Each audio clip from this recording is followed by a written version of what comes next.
What did you wish for?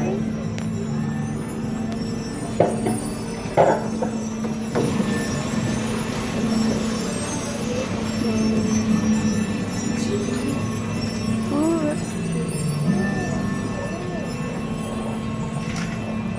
cute. Snow White wished for a safe place to hide from the evil queen and came upon the cozy forest cottage on our right. It's the home of the 7 dwarfs, who offered her shelter in return for her kindness.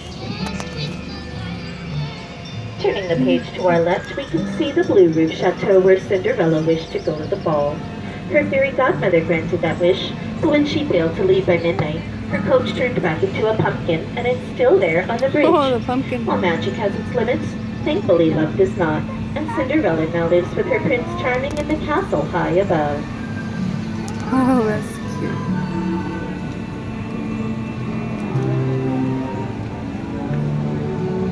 A dream is a wish your heart makes. Some dream of happily ever after, while others dream of drifting off to sleep on hills of quilted flowers, like the ones on our left, inspired by the 1933 Silly Symphony cartoon, Lullaby Land. That's the magic of a bedtime story. Magic is everywhere in Storybook Land, even in the plants and Those trees, ducks. which are kept small through the enchantment of Tinkerbell. Much like the Lost Boys of Neverland, they'll never grow up. That's just part of what made this place a favorite of master storyteller Walt Disney, and continues to inspire new stories. Stories like The Wind in the Willows, with Mole and Matt's modest home on the water's edge, and Mr. Toad's stately Toad Hall. But sorry folks, J. Thaddeus Toad isn't home right now.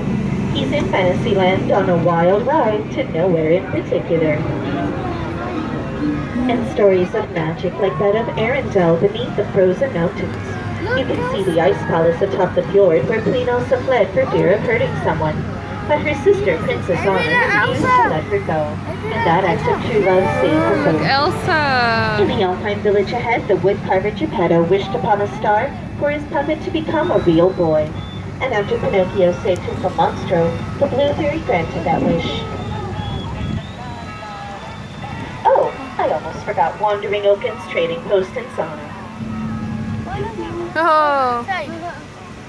Wishes are a part of so many fairy tales, like the one that inspired a little mermaid named Ariel to follow Prince Eric to the castle on our right. She gave up her life under the sea to fulfill her dream of becoming part of our world. Ariel had to leave behind her underwater home of Atlantica on our left, ruled by her father, King Triton, who was against it at first, but in the end, like in all good stories,